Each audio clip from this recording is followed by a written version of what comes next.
This is going down a treat, mate. Honestly. Yeah. Mine's about to. Where's my phone? Oh dear. Right. Oh dear. YouTube is connecting. Yeah, I don't know where my phone is. That's not good. Oh, right. Do you want to quickly find it? Oh, it's on charge, I think. I hope. We Yes, hope. thank you for that.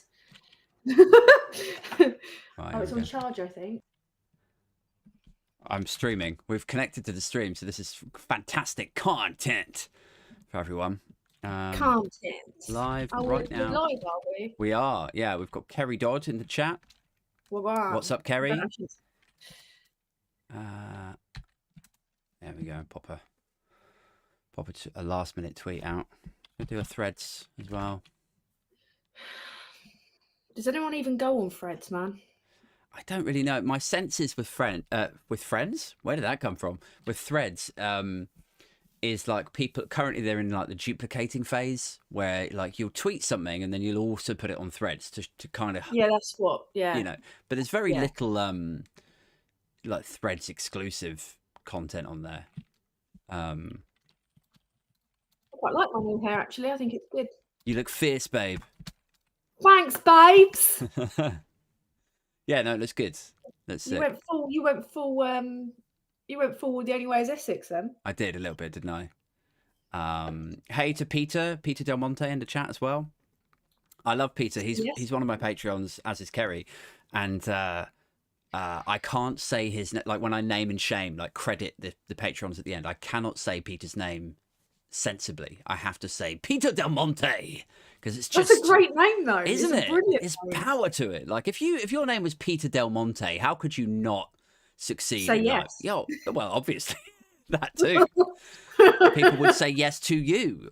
One hopes. I think are those the guys that turned up at your stand-up thing? I don't think Peter was there, and I know Kerry wasn't there because she couldn't get to it that night.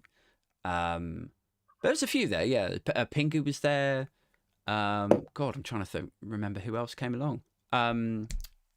Paul Mason was there as well. Who? Paul, not the Paul Mason, one of my patrons who happens to be called Paul Mason also. Oh, right. And who am I forgetting? The other chap, Kai. I'm sure this is riveting for your. I know, yeah. This is the content that you're here for, guys. Have we actually started? Say again? Have we started it? We have started. I suppose I should.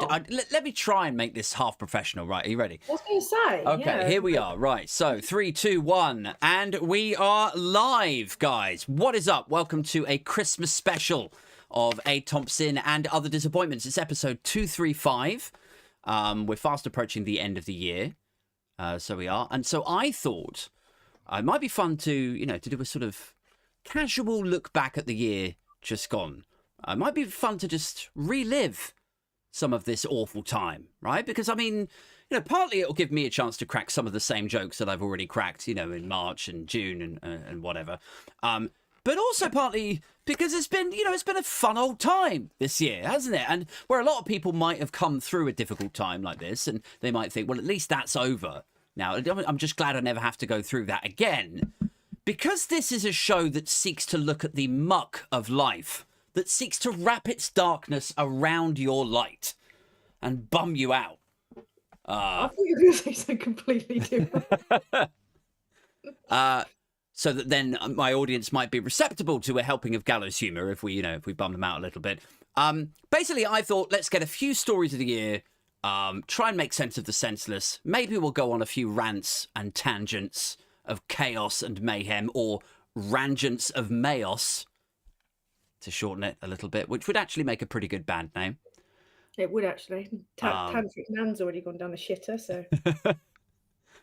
Anyway, look, Friday night is a guested show, and I thought who would be good to get on and help me acerbically reckon with this week's news and also the news of the last 12 months. And I thought none other than returning favourite, one of my most frequently booked guests, the always deadly Supertanskiii. Welcome to the show. Woo! What is up? What is up, G-Punk? How you doing, man? What is up, shit flap?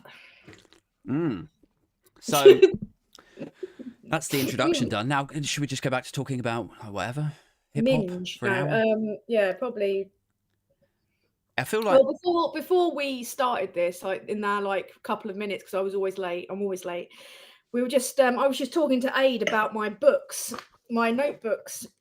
And this is what I have in terms of Tory country since around May this year. 2 full A4, are they? They're big journals, yeah. Yeah. Like they're just full. Actually, no, I've not filled up the second one yet. Okay. We're getting there. We're getting there. But I mean, we're not talking about like empty books. We're just talking about like books full. Yeah. Oh, that one's not full. Full. This is my most recent one of notes of just. I try to keep tabs on them, and this isn't all of it though. Yeah. This isn't even all of it. This is just the thing, of isn't it? It's like sometimes I think we lean clumsily into the realm of the cliche communist by like keeping lists, keeping like make a note of his name or her name and just put me there. But then I actually think really this like if you motherfuckers weren't so incompetent and corrupt and like we wouldn't have to keep notes. Like it's occurred to me in the last couple of weeks, I'm like I should be keeping a spreadsheet because there's so much that happens that you do just lose track of it. So unless you have a journal or a spreadsheet or something, you do like, you know, it all kind of disappears into the mesh of Tory country. Well, yeah, because they've been just doing the old Johnson method now for the last like 3 years. Just the whole you take the wheat and you just throw it out, and people are so bamboozled by the sheer volume of shit that you're throwing at them that they don't even know where to begin. And I honestly believe that is a tactic. Yeah. And it's so hard to kind of work your way through the mire of it all and get a kind of really solid assessment of what's actually happening beyond the spin, even if you are a news or a politics junkie. It's really hard to make sense of it, of the murk of it, because there's so much of it. And you're thinking, right, okay, so these two scandals here, are they just to deflect from that really bad scandal? Or is it just happening that they're just so fucking corrupt and terrible that all these things are just happening simultaneously? Yeah. That I mean, was, one of which would have brought down a Labour government immediately. It's just like, what the fuck? Yeah. The thing that blew my mind, I learned this a couple of years ago now. Somebody was saying what they absolutely do is they find out stuff, like the Whip's office will find out stuff about their own MPs, their own cabinet ministers.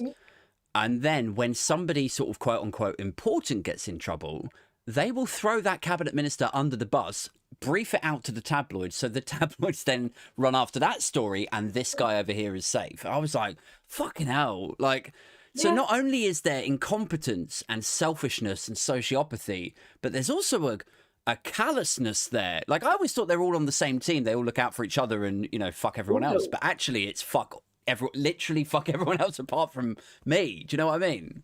Have you seen the thick of it? Bits here and there, yeah. Because it astounds me that because whenever I talk to any of you guys and you haven't seen the thick of it, I'm like, how the hell? Because it's worse than that. Like I've heard from actual MPs that the thick of it is like kid stuff compared to how bad it actually is. Armando Iannucci was proper on it. Yeah. He exposed it to so many people that I don't think had any idea. But as you were describing, there's a spreadsheet that was going around, wasn't there?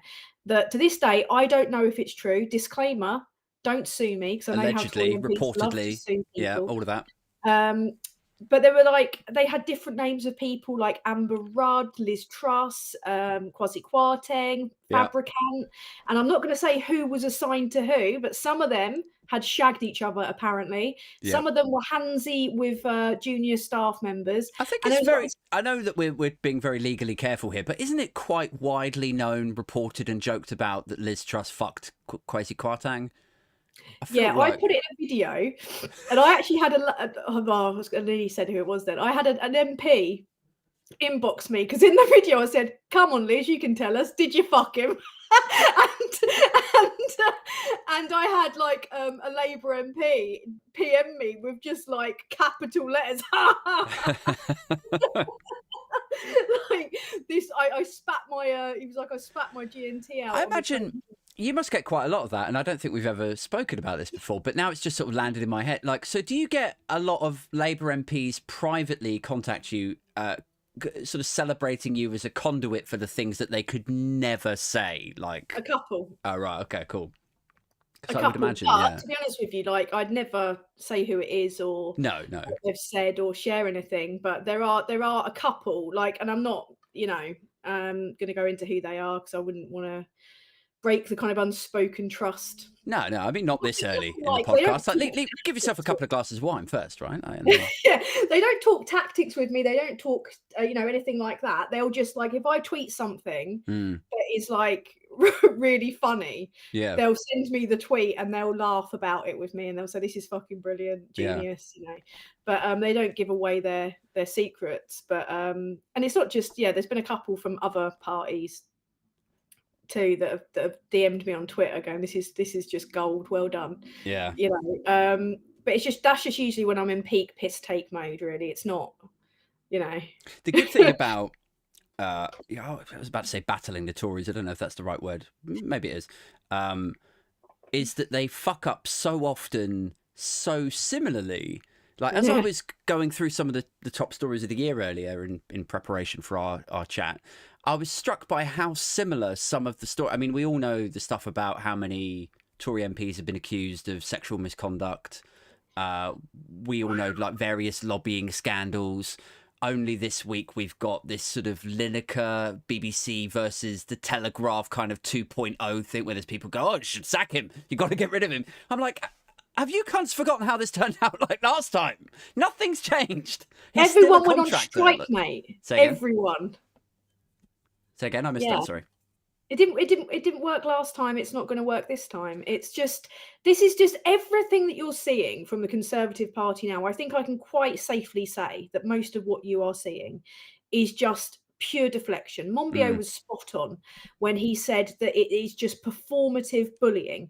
But the problem is with this performative, it's not just performative, they're kind of legislating against reality. It's all just a massive deflection away from their fuck ups. Like, look at the horrific outcomes that it's had in terms of, I'm surprised only one asylum seeker has taken their own life so far, considering the reports that I've seen from inside the centres where they keep them basically under house arrest with no money for ages because they can't process or they refuse to process the backlog because they don't want to let the immigrants in. So they've got to kind of make a big fuss out of these hotels, which is simply just a marker of their failures. Like, this is the thing. So they've got to deflect at any turn. So they're like, "Oh, yeah, let's kick the shit out of the disabled people or the people on benefits or the asylum seekers." And then whilst everyone's too busy doing that, we're just going to quietly carry on taking all the money, not talk about the billions in fraud, not talk about the 100 billion we've wasted. Job done. It's fucking enraging. Yeah. And when they run out of people to other, then it becomes American XL bully dogs. Like, I was, scanning through old stories and stuff. I was like, oh yeah, do you remember that weird 2-week thing where it was some big... You literally had the Home Secretary talking about dog safety. And I remember looking at the news, just going like, oh my God, like, is there no like sort of cyber crime or like organized crime or NCA stuff or people trafficking? What the fuck are we doing with the Home Secretary on the TV going like, well, here's the latest developments in dog safety? Like, I'm sure it's a serious thing, but is it that serious, really, Sue? Well, no, this is the thing. Yeah, it's absolute madness. I mean, like that's another. I mean, I'm certain everyone's seen the Monbiot kind of question time bit that he was talking about. But he was right when he was saying it's verging on like just absolute insanity at this point, and because there is so little consistent, constructive accountability in any form of press or media, etc., they just fucking get away with it and they just hurl out more and more because it's their mates that are working for the Express or it's their mates working for the Standard or it is just so infuriating that they can just get away with murder. And you were talking about organized crime. They are the they are the organized crime syndicate.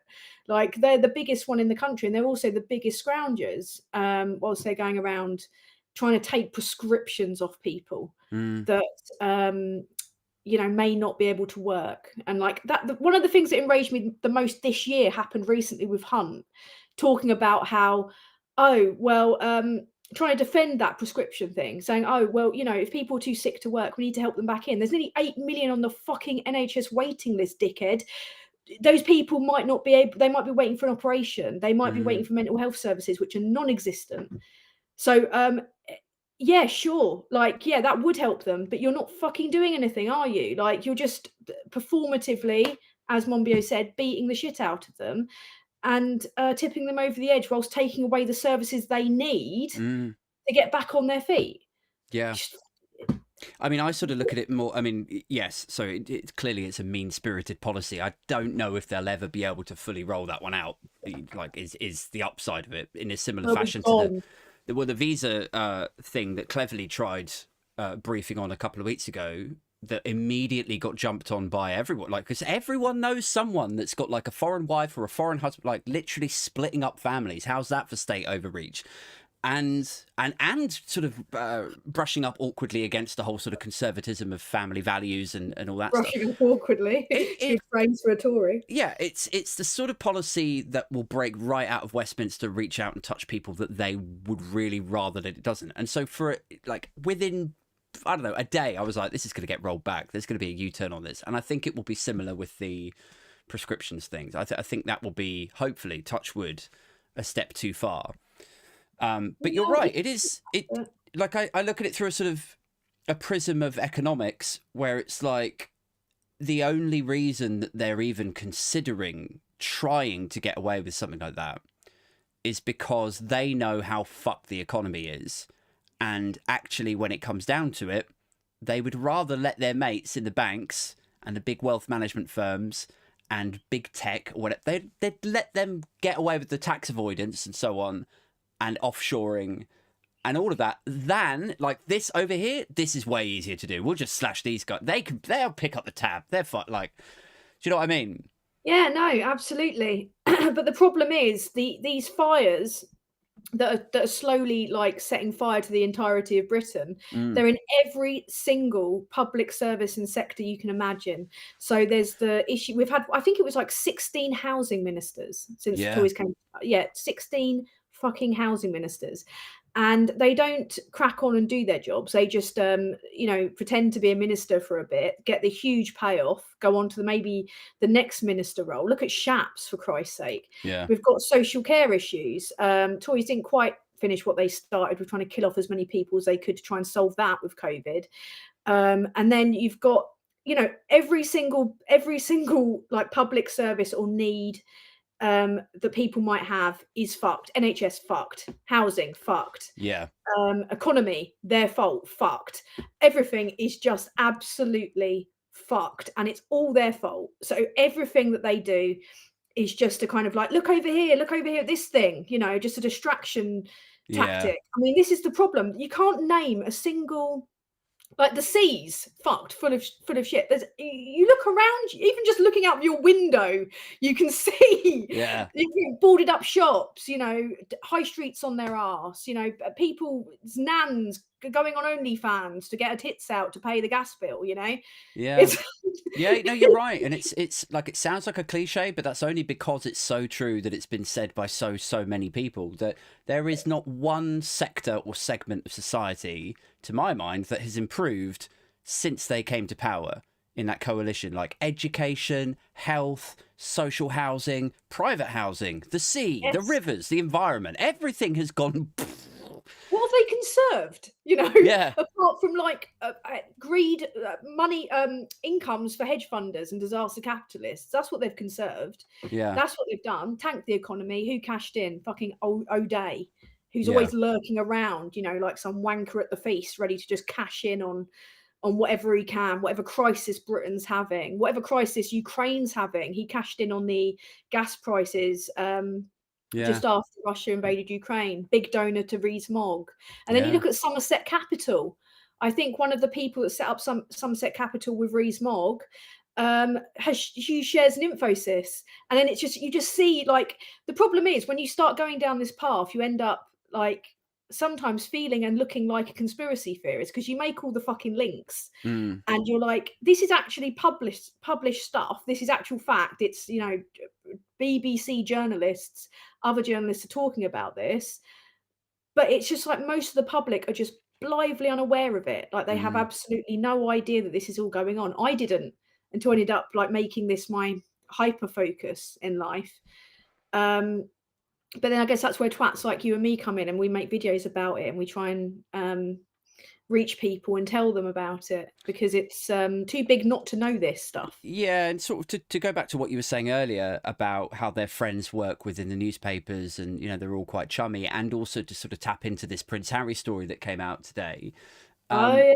It's sort of illustrative of the fact that when you don't have an actual free press that is untempered or unlinked in some way to power, when that piece is unplugged, this is what happens. You just have like a sort of like gradually moving towards authoritarianism, fascism. They just are allowed to get away with it. Where this should have been, like, people like you and me making videos shouldn't need to exist. Like, the way that this should work traditionally is that they do something cunty, something crooked, and then 10, 15 journalists are there, like, sniffing it out, going, well, hang on a second, this bit of paper doesn't add up with that bit. Maybe I'll talk to this guy. Maybe I'll double source it. I'll double check. Oh, yeah, no, something doesn't smell right here. I'll go for the scoop. But where we're at now, and we've been for the last 10 years, is nobody gives a fuck about the scoop. Everyone's just like, who is it? Oh, Mog. Is it? Oh, no, we like Mog. Yeah, he's on our team. We're Team Blue. Go and find something about Team Red. Like, and then that's it. Yeah, and it's not just that, though. Like, what I discovered from looking into it more is that they will not get invited to the briefings, or they will not get invited to the events, or the press conferences. Like, we've had situations with like journalists from independent outlets not being allowed into things like the NatC conference and stuff like that, which is not entirely unexpected. But the way that the whole client journalism system works is, if you are critical or if you brief against them, then that's it. You're out of the loop. Like, you're cut out. Yeah. So, but then that creates a bought press that is just reporting on what Number 10 wants them to report on. And then you've got like the whole, again, earlier this year, like the thing that kicked off with Lineker in the beginning, like people like Sharp buying their way into the BBC chair job. And then, anyone that's critical having to step down, like Vordy was forced to step down. She wasn't sacked, but she had a little job on BBC Wales, never talked about politics, quite a quaint little show where she just talked about quite chilled out stuff with local people, because her personal profile, she was like holding the Conservatives accountable. That's it. Like, that was apparently a breach of the contract, and they're trying to do the same with Lineker. And if they do, they're going to be in trouble, because last time it led to Richard Sharp going, who's next on the hit list? Bring it on, bring it on. Let Lineker bring the lot of them down. Make him king. Yeah. I say. It would be funny as fuck if, like, this sort of second round of it, this rematch, if you like, Ding, ding. If it pulled down like a second BBC chair, like that, because then it'd be like Teflon. It'd be like, yeah, go on Lineker, go on Gary. It will become a doing word, won't it? Linekering someone. Like, yeah, you've got Linekered, mate. This is the thing. Like, so I was listening to the news agency the other day, and John Sopel said something about, like, somebody within the BBC needs to, or maybe it was Emily Maitlis actually. One of them was like, they just need to stand up for their own organisation. They need to say, like, look, here is the agreement. This is what contractors sign up to. We have to be competitive. If they're not working on news and current affairs, they get to say what they like on their own social media. It's not like he's on Match of the Day saying X, Y, and Z. That's just how it is. Yeah. And you would think that such sort of self-professed purveyors of free speech would be okay with that, but for some reason it really irks them. No, not like that. Not like that. Don't do free speech like that. It's if it's going against their team, they don't like it. And that's why it makes me actually laugh out loud when you get these like thick fucking sausage lads coming up to you going, oh, the BBC's left wing, is it fuck? Yeah. Like, is it, if only. Have you been keeping on track of this Gibbgate thing?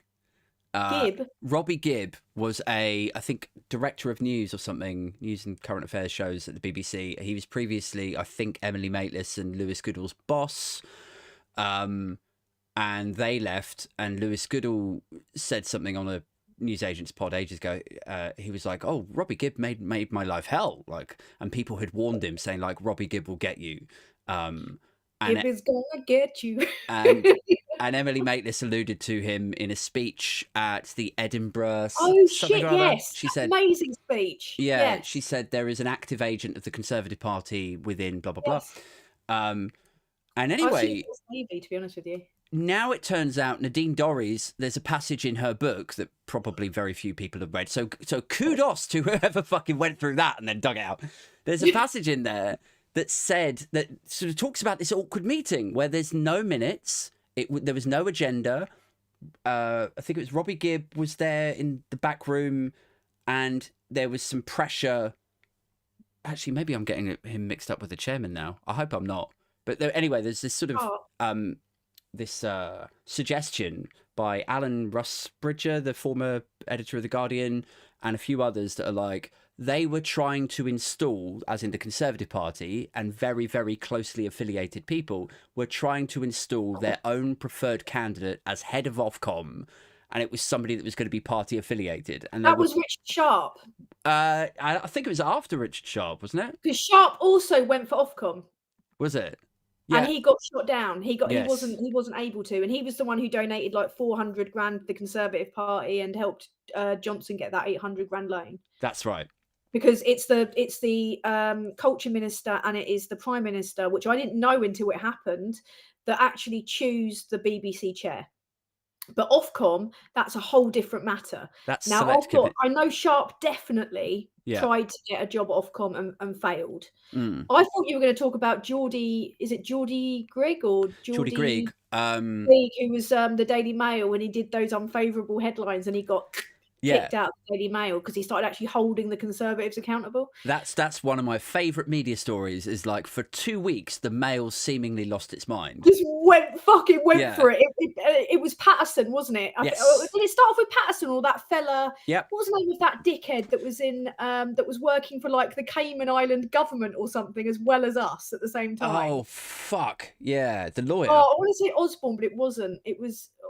It's on the tip of my tongue. See, this is what I mean. You know, earlier on we were saying like, there's so much stuff you just got to keep notes, spreadsheets, like notebooks and stuff. This is exactly what I mean. Notebook. Like it's in an old notebook, but it was. I did a video on it, but he was working literally for another government, and he was earning more money working for them. That was on the front page. So was Patterson. Wow. And so was and so was the Let the Bodies Pile High. I remember those being very clear Daily Mail headlines because I remember at the time on my little windowsill uploading my videos going, what the fuck is this? Like, how are they actually what's going on at the Mail? Have they like been injected with truth serum or something? Yeah. Well, so it was that 2 week period, and you're right. It was the Patterson scandal. And I always love to point this out to people who go on Twitter and say like, bring back Boris, or but we should never have got rid of Boris. He's an election winner. I'm like, it was Boris Johnson whose fuckery with Patterson trying to disband the Standards Committee and those Mail headlines. That was when your 80-seat majority just started to tank, and you lost it. He lost it for you. Back. Yeah, it's never come back, has it? And that was ages ago. That was November 21. Yeah, so for well over 2 years now, the Conservatives have never got back their poll lead. No. And the only reason that they were polling high with Boris Johnson is because very little of what he'd actually done had been exposed at that point. And I think if it was a combination, because did Partygate come before or after Patterson? It was after Patterson, wasn't it? It just stuck the knife in. Yeah, the 3 Ps. Patterson, Partygate, then Pincher. So it was those 3 that brought him down essentially combined, but that's what it took to topple the giant grotesque bastard. So which is funny because I'm sure he said it would take a squadron of tanks to drag him out, but well, do you know what? It nearly fucking did. Like, I remember being in Westminster the day, I think it was the day before that happened, because me and Femi have got a picture of us eating popcorn outside Number 10. Like standing there together, like just munching popcorn. Femi went to the cinema to get it. Good for him. And I remember we were walking through the streets of Westminster and we were with Al from, Sunday Roast. And he was like, fucking hell, Gove's just been sacked. And we were like, what? And it was all kicking off at the same time. And in the end, it was almost like Johnson had set up like this siege. Like he'd taken siege.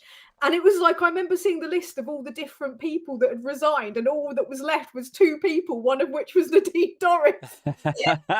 It's like people were gently going into the room going, Johnson, don't you think it's... He's like, fuck off, get out, get out.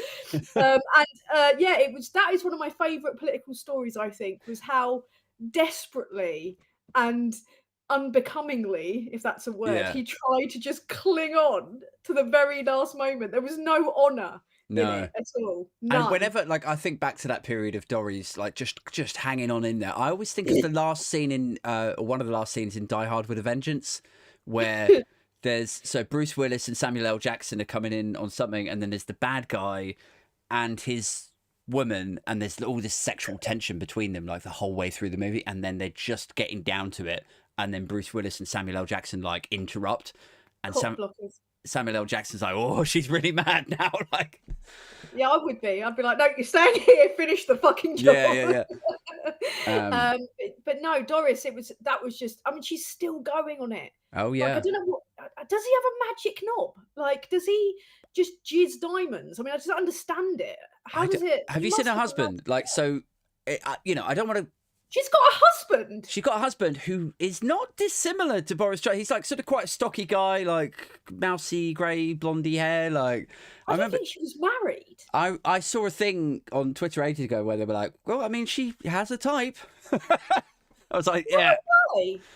He could be like a body double or something for Boris Johnson, I think. Maybe. I'm just shocked that she's married. Really? You thought she was a spinster or? Comes across as the most divorced woman in the world. Like, I'm shocked that she's married. I mean, to be honest with you, it's almost like beyond taking the piss out of her now. Like, this is the problem that we've all got now, that it's like, it's almost beyond the point of taking the piss. Yeah. Like, it's very hard to maintain that when there's no sport in it anymore. Yeah, you know? You get to a point where you feel bad, almost like, well, you know, I never feel bad. I just feel like, especially with, you know, under Priti Patel, it was really grim. Under COVID, like all that COVID stuff, especially when we found out what they were really up to and all the exercises they ignored, it was grim. It gave you that kind of sick feeling because it was just so dark and fucked up. And then when you found out about Partygate, again, it was that grim, not in your stomach. And I feel even like all those things and worse about Braverman and her reign of terror. And it just got to the point where these people were just so twisted and there's such a small amount of accountability. I mean, Tory MPs just feel emboldened nowadays to literally just they even try and just smear and defame me on Twitter.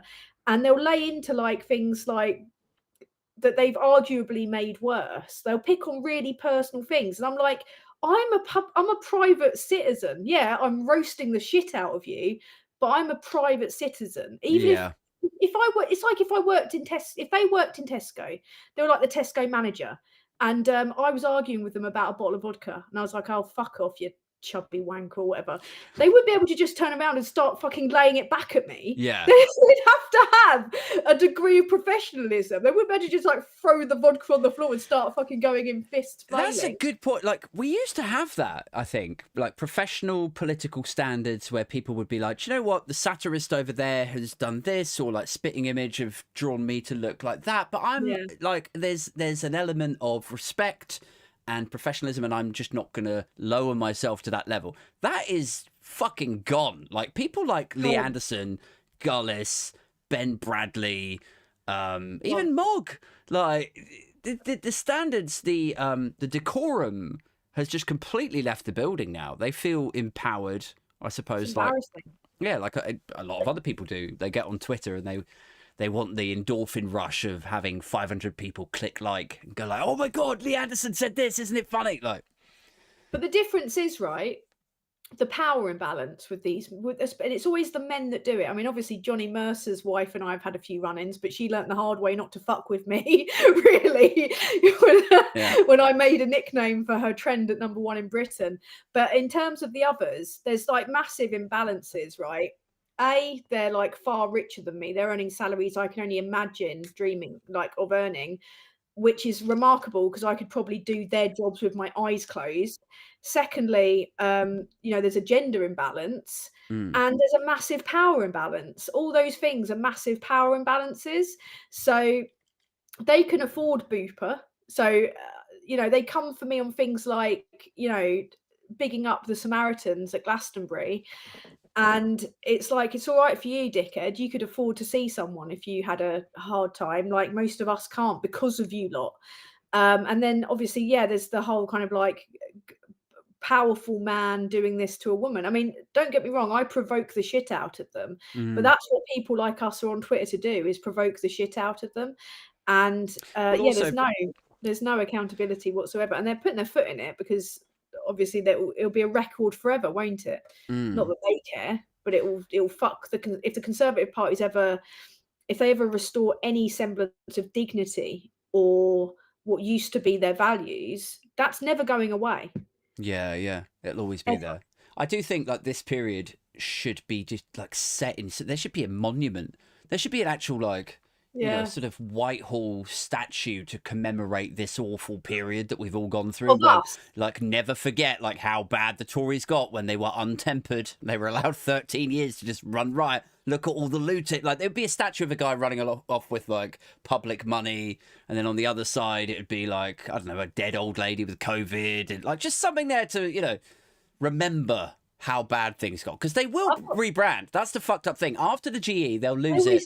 Some guy will stand up in the House of Commons in opposition in a nice suit, he'll be the new David Cameron, and he'll pretend to be environmentally friendly, and he'll pretend to be a feminist, and he'll be like, we've lost touch with the British people, and it's about time we re-engaged and listened to me. And people will buy it. They'll be like, oh, this guy gets it. Oh, okay, I'll give him a shot because he's got. They don't pan out, or they won't pan out and look at all the ugly machinations of CCHQ, donors, whips. Like, as soon as you get that party back in, whether it's in a coalition or a majority, it's going to be the same fucking business as usual all over again. Yeah. Yeah. I think I've got an idea for the statue. I think it should just be us lot, like with a raised finger, and it should be directly outside Westminster. Mm. Is that a little bit conceited? I don't think so. I think we should make it. I think we should make it out of papier-mâché. Yeah, and I'm up for that. Well, it becomes not conceited if you do it out of papier-mâché, I think. Like, and then we can just set fire to it. If it's Greek marbles, we might have a problem, but Greek marbles. I didn't know what they were until people started talking about them, and I just assumed they were fucking marbles. I didn't know they were just like headless beings with tiny little knobs. I thought it was actual like kids in the olden days. In Rees-Mogg's Victorian era, just rolling them along the floor. And what a dick. Something I was going to touch on. So you mentioned a minute ago about like the power dynamic between you, a private citizen, you, a woman, versus members of parliament and men. And but I also think like a fundamental piece that's missing from that on their side is that when you criticize them, when you prod the bear, it's coming from a place of, I mean, it might not sound it 100% of the time, but it's coming from a place actually of compassion and criticism. So if you crack a joke about how sociopathic they are or how many people they may have killed through their policies, that is you criticizing them in admittedly like a caustic way. However, if they then clap back to you and they're like, oh, well, you're just a vile internet troll, so fuck you and your Samaritan visit. Like, it's like, okay, like, first of all, you've taken the discourse down, like through the barrel in a way that you wouldn't have done 30 years ago. But secondly, you don't get to escape the criticism, like, and drag this into a tit for tat thing. She's making a good point, and you've yet to answer it. All you're doing is like trying to get the clicks on Twitter. Like, meet Tan on the level where she's actually criticizing you. Do you know what I mean? Yeah, they can't though. That's the problem, and the problem is for them that I will win. Because for whatever reason, I have this weird Manson-esque ability to draw a crowd, right? So within seconds, those fuckers are getting ratioed, and they will have days of pain online for this. Like, they will just look at Brendan, as you said, with Brendan Clark-Smith and the crowdfunder, right? He tried to set up days later a crowdfunder for himself to get re-elected. It's like, where the fuck is your sense, mate? You've just been roasted for like 2 days straight. So they went onto his crowdfunder and started roasting him. But the thing is, the reason that they do this again is feeds back into that whole deflection thing that I was talking about. They've got no answer. Yeah. They've got no answer for why their government have cut vital suicide prevention services to Samaritans. Okay, this is exactly what they've done. And the way that those vital services were rolled out to communities was the most vulnerable got them first. So now they've decided to cut them. The most vulnerable are going to lose them first. So what is their... They don't have an answer to it, do they? So it's easy for them to just dismiss me as a troll because I've maybe called them, I don't know, a shoe zone wanker or something. But it's the criticism, as you're saying, is valid, and it is a valid criticism, and it comes from a place of giving a fuck about these people. But because they've got nothing, they just fire back, or they deflect, or they go, oh well, what about this, or what about that? But there are some in particular, like I think it was Mark Jenkinson. He's got a real name for himself in particularly targeting women. I think he was punished, or he was something happened to him. He was investigated for publicly trying to troll Stella Creasy, the Labour MP. Oh, right.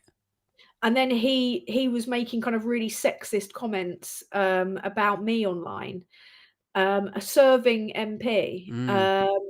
You know, some of their behaviour does sometimes even shock me, but then it'll just merge into this one big ball of not surprised, don't expect anything less, and that's how they get you, isn't it? It's like that's how they get away with it. I suppose there's an element of, like, if they go after you personally, is that supposed to shock you into going like, oh god, I didn't expect him to reach out and, like, you know, they prod still me, won't win. No. Like they're not. I mean, they're about as popular as a wank in a park. Like they're not gonna. They're none of this. I think a lot of it now is just literally for them to just try and get a jab back. Yeah. It's just for them to try and make themselves feel better. But there's something so like deliciously sad about that, though, in that when they do clap back, like they might get 100 likes from like flag accounts and so on, but I honestly feel like the flag accounts that like them, that flock to them like a swarm, I think there might be a few genuine ones, but I think a lot of them are bots. And I think that's borne out when you look at the polling.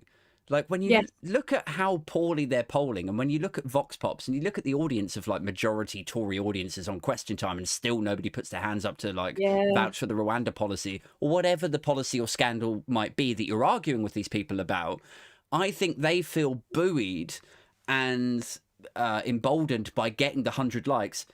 But then it's like you're living in an echo chamber. Like, I know we're all in echo chambers on Twitter, but that's a deliciously sad one, because it's like then you've got this Mark Jenkinson chap, you know, off in his room, like going, yeah, I showed her. Meanwhile, 9 months later, there's a general election. It's like, hang on a second, now I'm confused because I thought everyone thought I was a fucking legend. But except like that doesn't even happen on Twitter. I mean, the thing is, they'll get their like 100 likes from these bot accounts, and then I'll get 100% organic, like 300,000 or however many I've got on Twitter, kind of like all with their own very original, very funny a lot of the time style and ways of ripping the shit out of a Tory. So they'll just get different versions of me, like people that feel how I do, just fucking mercilessly hounding them. Yeah. And I'm just like, do you know what? Go for it. Like, it's a Tory. I don't give a shit, because all bets are off with Tories. People go, oh, you go for the adonium. I can never say that word. Adonium. For the personal insults, right? You'll go for, and I'm like, only to Tories. Like, if anyone else comes for me, but they have to come for me first. With a Tory, I will just go straight into just throwing whatever I've got at them. But if it's a civilian, only in self-defense do I ever kind of clap back. And even then, you'll see me do it once out of every 10,000 dickheads I have to deal with online. But with Tories now, all bets are off, and they're going to see that at the general election. We're going to fucking have them. I think that's that's a key thing to make a note of, I suppose, is like when you have the Tories online, there is an argument, there is a case to be made that you shouldn't go in too murderously harsh on them. They're MPs, they're family people, you know, don't don't upset them, don't lower the tone. I always look at it like you're still a representative of an institution that is murdering people. I mean, we can, like, I'm sure you're a nice person, and I'm sure this person over here is a nice person. I'm sure you love your kids and you only want the best for society, and you got into this with good intentions. But the fact remains, you stood there with the blue rosette asking people to vote for you, fear-mongering that like they shouldn't vote for this other team over here. So you're stamping down potential of progress and fairness to get your team in again, and the policies that your team are putting out are going to fucking kill people. So if that is civil, then I'm happy to be uncivil. Yeah, their voting records alone. Like, I tend to, and I'm just as a aside, yeah, I've never ever gone for the families of like Tory MPs, ever. No. Like, ever, or kids. They're off limits, like, as far as I'm concerned. The only reason that Johnny Mercer's wife got on the radar is because she thought she'd give it the big un and come for Vordy publicly, and Vordy's on our team, so Vordy got support. That's all it was. And she was vicious and unprofessional, and she's on the public payroll. So she's different. Whereas I wouldn't just start kind of like trying to look up members of their family. Like, I purely hold them as MPs accountable for their behaviour. I would never, I'd see it as stooping low to kind of start having a go at their kids or their wife or whatever. Because that's, I mean, an example of that was Cleverly. James Cleverly posted a tweet about his wife, I think it was, that was suffering from breast cancer. That's right, I remember. First thought that came into my head was, you fuck the cancer targets. There's loads of people on waiting lists that are going to die. I scrolled on. I said, fuck all. I left it. I might have even, there were other people that I knew on that thread that were wishing him well, you know. I didn't wish him ill or her ill. I just scrolled on. You know, I just left it. That's got fuck all to do with me. If he wants to talk about that, he can. I'll come for him on another day, on another thing, you know. Yeah. Because that's just basic human decency. It's not, you know, that's the thing that I think was so galling about the Brendan Clark Smith thing. Because if he had actually been open and he'd said, look, I want to sort out mental health. It's a terrible thing that, you know, obviously the Samaritans are having to pick up our slack. I've had mental health issues. You know what? I'd be like, well, fair play to you, lad, for like saying something about it. Fine. Would I attack him for it? Never. That is an insane thing to do, especially even as a private citizen, let alone being an MP. So yeah, they've lost their heads because they know that they're never going to earn this much money again unless they start trying to suck the dick of the producers at GB News, which, judging by their record of sexual assault claims, would probably help them get the job. Yeah. But then, I don't know, maybe then they get the job and then other legacy accusations and allegations come out and then they lose the job. So you've got to suck a lot of dicks to be at GB News, apparently. Yeah, I mean, you know, that's why it's called, that is why it is dimly lit. Yeah, I thought you were going to say that's why it's called like BJ. I thought you were going to go BJ News, GB News. I call it dimly lit telly for thick fucks, because that's what it is. Sure. It's also got all those kind of like the sad rejects. It's like the raggy dolls of like 80s and 90s telly broadcasters are all racist now. It's a bit sort of retirement home, isn't it? I hadn't thought of it like that. It's like Eamon Holmes. Like, I'm sure Eamon Holmes is a lovely guy again, but Eamon Holmes is on there and Diamond is on there. Eamon Holmes is a cunt. I've never liked the guy. He's just really sexist. He was always really sexist on This Morning to his own wife. He used to come out with these old my wife tropes, and she was like, I'm like, mate, you're punching. Like, shut up. Like, she's, you know, he used to always make out that he was like, oh, poor downtrodden husband. Yeah. Like, mate, you look like someone shat out. You should be lucky you've got a wife, you know? And now they've got Peter Andre on there. Yeah. See what I mean? Retirement home. It's like, honestly, people with showbiz careers that ended like, you know, 10, 20 years ago or something, and now they've got this, you know, well, you know, how am I ever going to afford the beach house in Spain if I don't? I'll just do one last job. They're the real McCoy Tan. That's what they are. It's like job. Cocoon telly. Yeah. It's like the Cocoon. You know what I mean? It's like, that's it. The jig's up. You're fucked. You're fucked. Yeah. What do I do? Oh, GB News are calling. Like, they've never. I can't remember who it was now. I don't know who, like a number of people in our political chat group have been asked to go on GB News before. Yeah. They've never asked me. I just want them to. Piers Morgan's show once asked me to go on. Yeah. He's on Talk, isn't he? Talk And I was TV. like, fuck off. It's Piers Morgan. Like the guy has me blocked on Twitter. Yeah. Over one comment where I just mildly took the piss out of him. He wouldn't be able to handle it. Well, his producer, I don't know if maybe his producer's changed now, but I'm sure that I've seen this a couple of times where the producer reaches out to a sort of quote unquote lefty. They say, "Oh, Piers is a big fan of what you do, and he would love to get you on and then talk." And then the person like screenshots the fact that Piers Morgan blocked them. Yeah, already like big fan. Okay, all right. That's what I did. That's exactly, and also I think one of the funniest things was when Patsy. I think they wrote an entire byline articles on Patsy. It was either GB News or Talk TV of her kind of like pretending for the whole day that she was going to go on just to leave them up shit creek without a paddle, just absolutely screwed. But I've seen some really funny responses to GB News asking people in our particular campaign group. Yeah, it's hilarious. Like I've heard stuff like I won't name names. But I've heard things about like producers on shows over there, and they fucking hate working there. They don't want to work there. They would rather be working at like LBC or Sky. They're just looking for an out.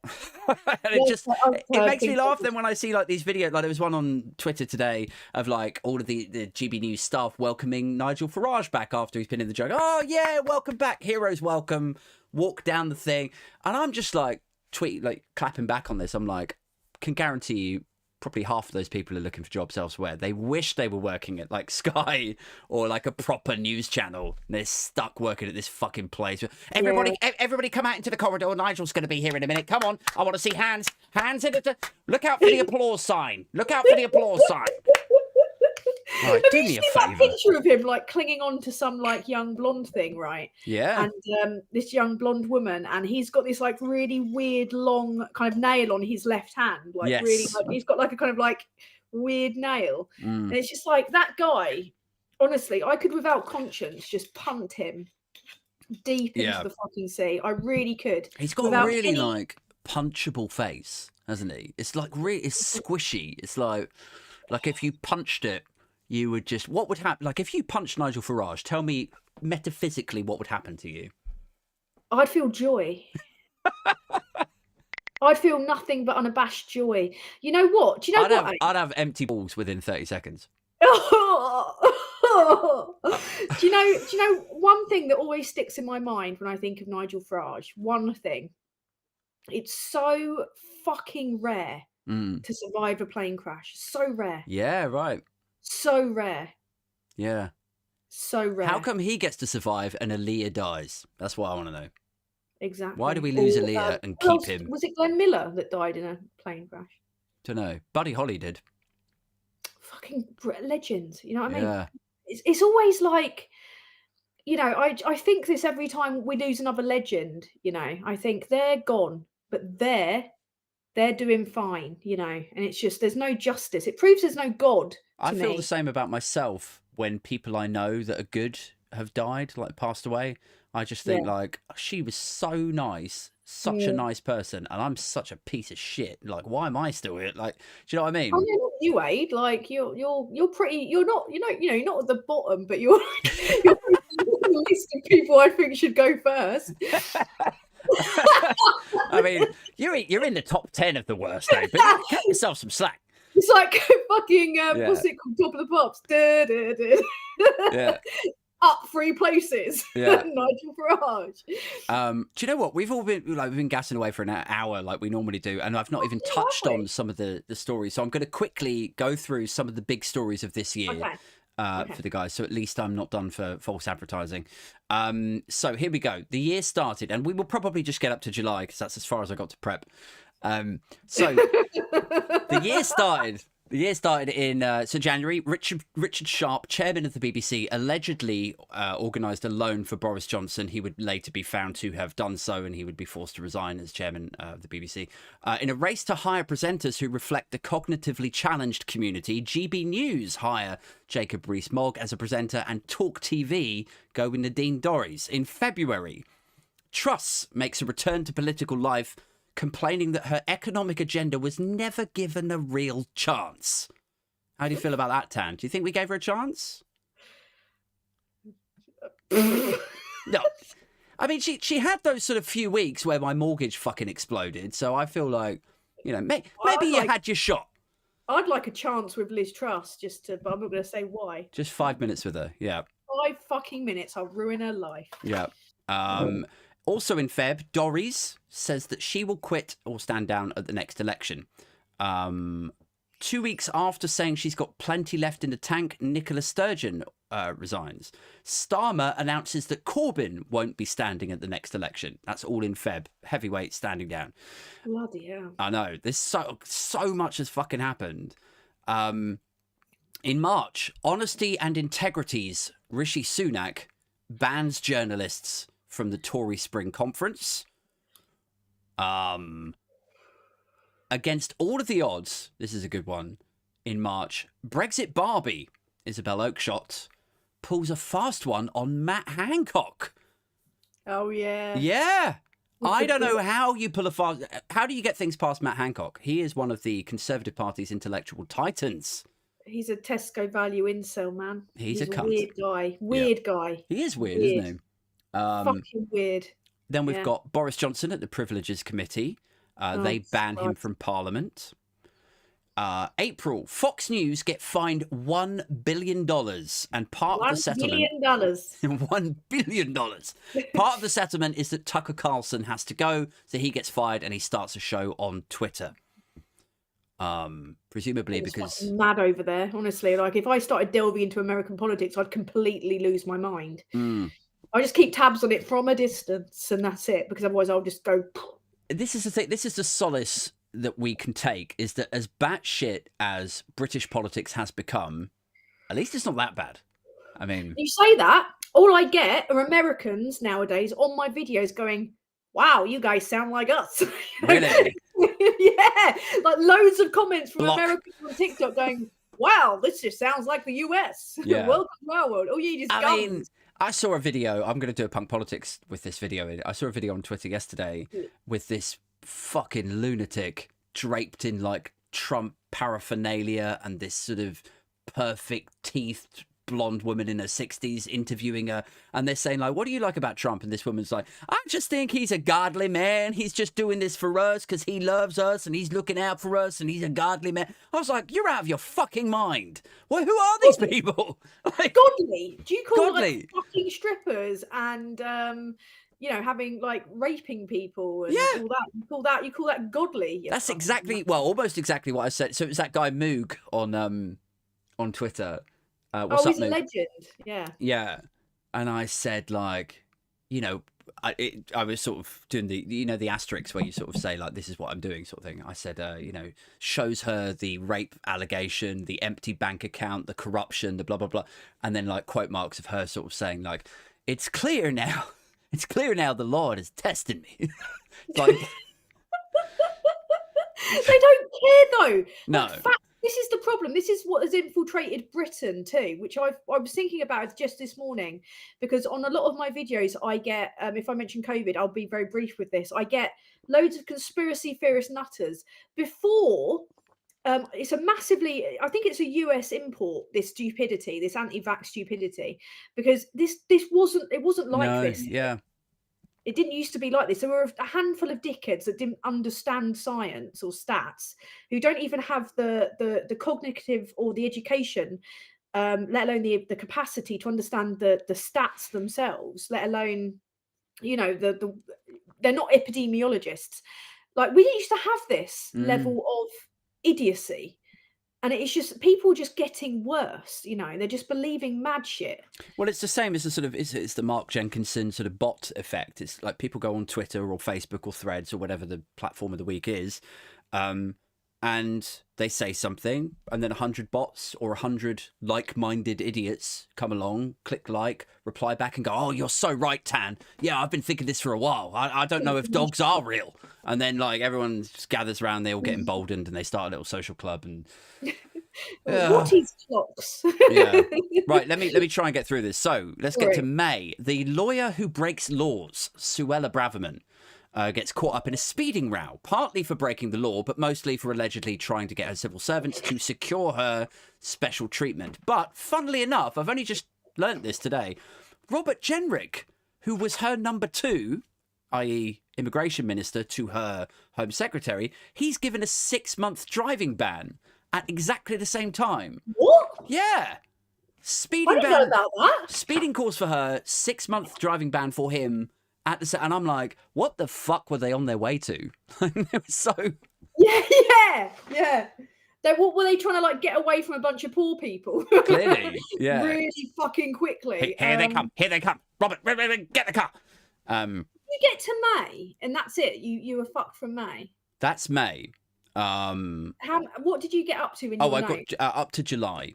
So okay. Just bear with me. Don't forget the coronation. Sausage Fingers' is coronation in April. Of course, yeah. Oh, okay. So you got the notebook open. Good stuff. Tactical in May also was the local elections in which we helped the Tories lose over 1,000 seats. Yeah. In the local elections. Then there was the Nazi conference, the National Conservatism conference, where Jacob Rees-Mogg admitted to gerrymandering and that it fucked up his own voters to introduce voter ID. And that entire thing was just a mad fever dream run by right-wing think tank, the Edmund Burke Foundation, whose speakers have called for abortion to be banned and have suggested life should be harder for Muslims. So that was... they sound like nice guys. Nice guys. When was the Bibi Stockholm? That was like... Oh, shit. May or June? Or was that... That was... It's like late spring, I think. Yeah, because I've got a bit of a drop off here up until June, because there was COVID and the COVID in the inquiry. June was Bob Stewart charged with racially aggravated abuse for yelling at a man to go home. Oh yeah. There was the 150 grand levelling up grant that went to Lyubov Shnurkin, which is the businesswoman who donated over 2 million to the Tories and was married to the former Russian finance minister. Oh, yep. There was... I love the fact that there's so many sort of pinch points of like Russian infiltration into British government and specifically into the Conservative Party. And yet it's only this week that there's been that thing saying like, whoa, might have to look into the relationship between government, like... Kremlin-connected officials and British. We think there might be something to this. It's like, oh my God. Johnson sat on the report. It's in the book by George Peter Oborne. Yes, yeah. It goes into detail about how Johnson specifically and them lot specifically sat on and tried to hide the findings of the Russia report, much like they did Exercise Cygnus, the pandemic preparedness exercise. But then there was the Privileges Committee. Yeah. The report was scathing, frankly. There's a lot of swearing in this part of the month. Like a lot of swearing. I kind of tip off a little bit in July. I've got in June, David Warburton is forced to resign following pictures that appear to show him posing next to freshly racked up lines of cocaine. No judgment here, son. No, he resigned later. Do you know what my judgment was on him for that?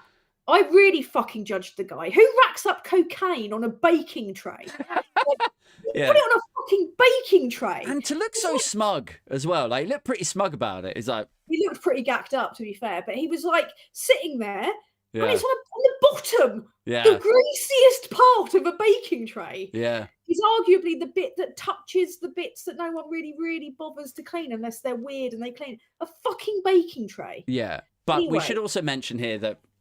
So it was a little bit that, but it was mostly the fact that this 19-year-old or 22-year-old woman had said that he had come back to hers, and then he had sort of invited himself into her bedroom wearing nothing. And she was he like, had 3 separate other counts or no, allegations of sexual assault made against him as well. yes, yeah. Because he came to face some form of scrutiny for it, or he was suspended, or the whip was taken away then. But I remember making a video about that the year before, where I made the very same kind of like a fucking baking tray. I remember thinking, who puts it on? Like, I mean, that was one of the worst parts of it. I'll level with you. It was like, you just, what a waste. What a waste. These Tory boys, man, they don't know what they're doing. Yeah. Kerry in the chat, one of my Patreons, is saying, interesting fact, Warburton and the tractor porn guy are both from Somerset too, as is Jacob Rees-Mogg, I get. Like, what is it about Somerset? What is it about those people? They're evidently lonely men that don't know how to do drugs. That's what I would. That's my kind of like general view. Maybe we should do a show down there and teach these. I mean, half of it will be like entertainment and satire. The other half of it will just be a sort of, this is how you do drugs. Guys, you need to learn. Yeah, you're doing it all wrong. What are you doing? We should take him to Glastonbury. Do I put it on the baking tray? No, you idiot. Baking tray. This is how you this is how you do a bump and stroke a furry wall. Come on, join us. Now, I would never party with a Tory. No, the rest of it fine, but I'd never party with a Tory. It would be awful, wouldn't it? Because they would get all loved up, and you'd still be like, ugh, get off me. You just what you do is you just turn them loose into a really dodgy bit of the. But you know what? If you spike the drink with an ecstasy tablet and then put them in to vote on like the future of the NHS, maybe they'd vote better on it. I doubt it. They've got no souls. They've got no souls. Oh, August was when it went truly mad, and because they won that by-election based on conning loads of people over ULEZ, they decided that they'd come out as pro-motorist and try and win all of the elections on one thing, one wedge issue in one small area that they exploited. Yeah. When it doesn't even affect the entire country. If I had to try and sort of mock that as in as concise way as I possibly could, I would say they mistook something that may or may not have won them the Uxbridge by-election very narrowly with a small subset of voters that were impacted by that ULEZ policy, and they were like, hey, maybe ULEZ is a vote winner all over the UK. 400 votes, right? And there was literally, I shit you not, about 150 candidates on the paper. And some of them were also like other different ULEZ parties, and I think Binface was on it. There was a number of different people, like fucking Piers Corbyn, wasn't he? And there was like there was literally like, I remember I was watching the outcome of that, and I was sitting there just getting bored, waiting for them to call it, because there was like the stage was full. It was like they were going to do a fucking play. There were so many people on the stage. It was like the chorus were invited on, and then also there was the bit where Infosys. There was the mad rolling back of green policy, because obviously the $1.5 billion deal from BP for Infosys, Rishi Sunak's father-in-law's business. And then there was the Bibby Stockholm in August. There was a bit of a drop-off in June because we all went to Glastonbury and got shit-faced. And also it was summer recess. But there was the awful Lee Anderson shit in August. Yeah. So yeah, and I've run out of notes now, but we've also sort of run out of time. So and ECHR, don't forget them. We have run out of time. Shit. Oh god, there's so many more. Like there's so many more pages. This sort of brings us back to what we were saying, like right at the beginning of the show. Right, is like there's just so much incompetence, corruption, scandal, lies, looting. It's just fucking endless. Like you couldn't make. I challenge anyone to make a sort of, best of or worst of satirical thing and cram it into an hour, because it's fucking impossible. Yeah. I don't know how we're going to do this wipe with Gray. I don't know how we're going to do it. If we're still going to do it, I don't understand how. Well, I've already offloaded / outsourced all of my hard work to him. I'm like, look, mate, I'll help you out with it. I'm happy to be involved. However, tell us what to do, man. You've got to send me the story that you want, and I'll quickly film something. But I'm so busy, Tan, and you're super busy. I know that you are. So I'm a bit like I can't get it. I can't fully dedicate the amount of time that I would need to it for me to make it what I would want to make it. But if... I know exactly the character that I would want to play, and it's actually the first ever political kind of character that I did. It's kind of like a Jade Goody Essex style Brexit voter. Oh yes, I could see you doing that. Yeah. I just want to be some like, yeah, I voted for Brexit because I'm sick of those bananas being all fucking bendy. I want them nice and straight, you know, like I like my men, you know, all that kind of shit. Like just give it the whole.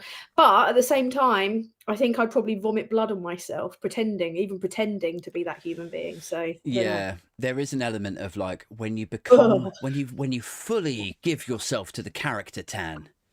You know, you become it. Yeah, I'm method, mate. Like this is the problem. I'm too method. Yeah. I'm a big fan of method acting. I've been actually quietly method acting an insufferable, pretentious podcast host for the last 3 years. I don't know if you've noticed. You're fucking good at it. I am. I'm really nailing it. Guys, in the live chat, thank you so much for joining us. Just while I'm sort of reading out some names to the Patreon members, naming and shaming, crediting and so on. If you have any questions in the live chat that you would like to field to me and Supertanskiii, do chuck them in now.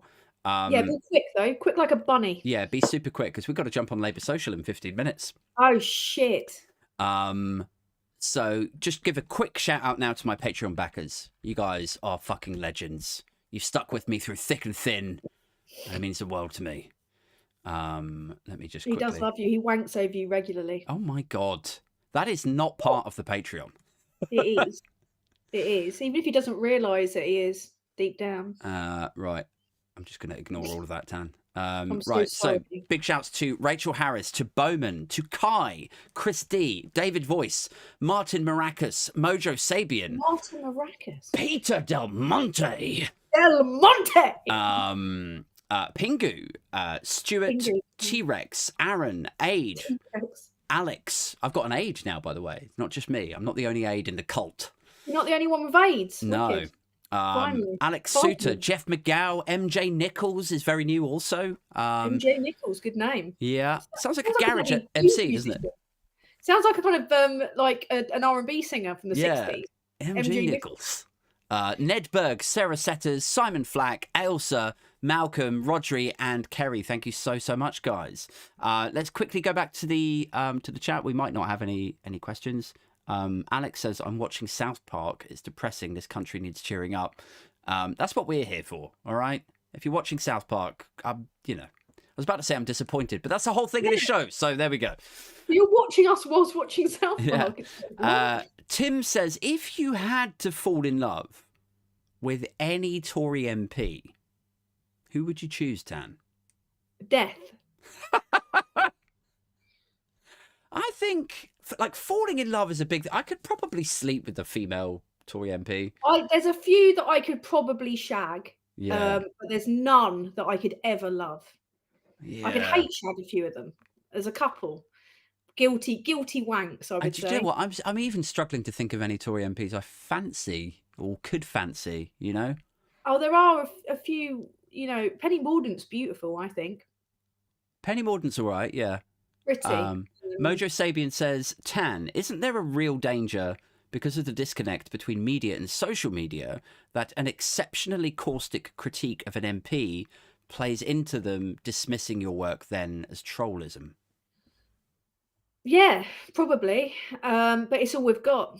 I suppose, like, my expansion of that, if you like, would be like they've already dismissed the critique, so it doesn't really matter if Tan calls them a cunt or makes a joke about their appearance or eloquently criticises the policy. It's they're not listening. And yeah, I try to do all those things, to be fair. It's not like I just sit around all day kind of like laying into them physically. So I think that's a pretty grim thing to do, really. I'll try and make a kind of satirical joke based on maybe a feature as I would like a caricature or something. But on the other hand, you know, us lot, we wouldn't be rising, I guess, in popularity or have so many people following us and our output if they didn't agree with us and the way that we're going about things. And I think also a lot of MPs and such are quite afraid of us and our influence because they can't control social media. They can control the papers, they can control to some extent the broadcasters, they can't control us. So in a way, it's kind of the only power besides, you know, like direct action that we've got. And that's why I try to encourage everyone to do it, to do what we're doing. I think loads more people should be making content like this because we've got more of a shot of getting out there, you know, the message. And it's not like you and I or Graham or anyone just sits around ripping the piss. We try to give people the information about what they're actually doing. It's not just piss taking, is it? It's kind of information imparting. Yeah. To some extent, yeah. I always like to look at it succinctly, like a lot of. Well, see, now I'm saying succinctly. I can't remember the exact fucking phrase. It's like there's a lot of what is it like in there's. It's never. It was like literally on the tip of my tongue. There, I was like, "Oh, don't forget it's Aid," and it's immediately gone. But it's something along the lines of like, "There's like in truth there is comedy," or you know, and I think when you deliver something that is fundamentally true that resonates with people, decorated in humor, satire, piss taking, roasting, whatever it is, however you do that, if it resonates in a way that makes people laugh or amuses them for 2 minutes, I think that hits them harder and deeper. It sticks. Yeah, then it sticks, and it does work. And the thing is that all of us, I know everyone, like in our kind of group of people, we all give a fuck, and we're all affected as well. So we're all feeling it. And I think the thing is about our content is we give it to people in layman's terms. Like, again, you're not patronizing people. You're just literally saying, like, all of us, we're just stating our opinion on shit. People don't have to like it.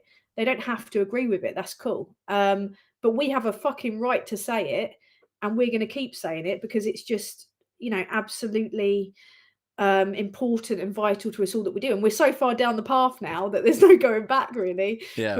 We're in it until the end now. So we'll do one more question. We've got the Serendipity Journey saying, can we organise some "We Made Them Cry in a Sports Hall" t-shirts for Election Day? Well, I'm going to be talking to Josh about this. You know, Josh is our meg mind at because that was actually, I'm just your line and your memes were amazing around the times of the local election. Like your things that you put together was make them cry. Make them fucking cry. Yeah, yeah. Make them fucking cry. That was Aid's line, and then I just added on in a sports center at 4 a.m. on election night. So I think that we should get on that. We should make some unofficial "Stop the Tory, Stop Vote" merch.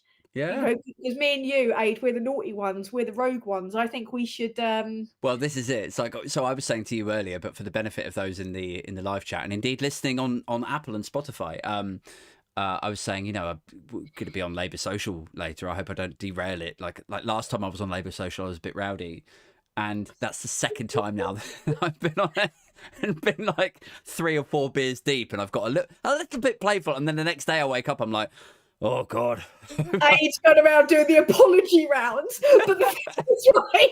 The thing is, the problem is, Aid, me and you, we make each other worse. I know.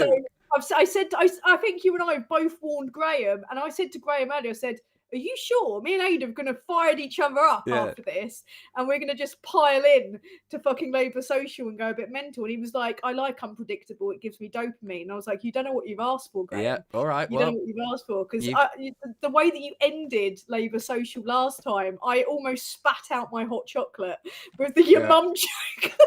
He was like, my mum watches I was saying, and I've met Graham's mum, and she's lovely. She's a lovely woman. I didn't know that she was watching it. I was like, oh my God. He's like, so in the WhatsApp chat later, he was like, I said, oh, that was lots of fun, thank you, man. And he was like, my mom watches my show, you bastard. I was like, oh. I was just picturing. The thing is, I was picturing his mum because she's so lovely. When we went up for Labour conference, Graham's mum made me the most banging roast dinner, Yeah. and she made this amazing gravy all by herself. And she brought out a cake, and she and I got pissed. Like, we had a couple of wines together. It was like such a laugh. Yeah. And then I saw you drop that, and the way you set up that joke, it was no one saw it coming. And at the end of it, I was, there's very few occasions where I actually nearly physically just. Well, you Sometimes you just gotta crash it down with the your mum joke. I love a your mum joke. Right. They're so effective. I like it when people get offended as well and go, "Well, my mum." It's like, well, I don't care. Don't talk about my mum. Come on. Don't care. Right, I've got 5 minutes to wrap this up and get the fuck on Labour Social. So thank you so much again to all of the Patreons. Thank you very much to Tan. If you're not following Tan, obviously go and give her a follow. I'll be back next Tuesday or Wednesday with the solo show, and back next Friday night, maybe with a guest. I'm not sure if I've got anyone booked for the last week of the year sort of thing. But either way, I'll be back next Friday.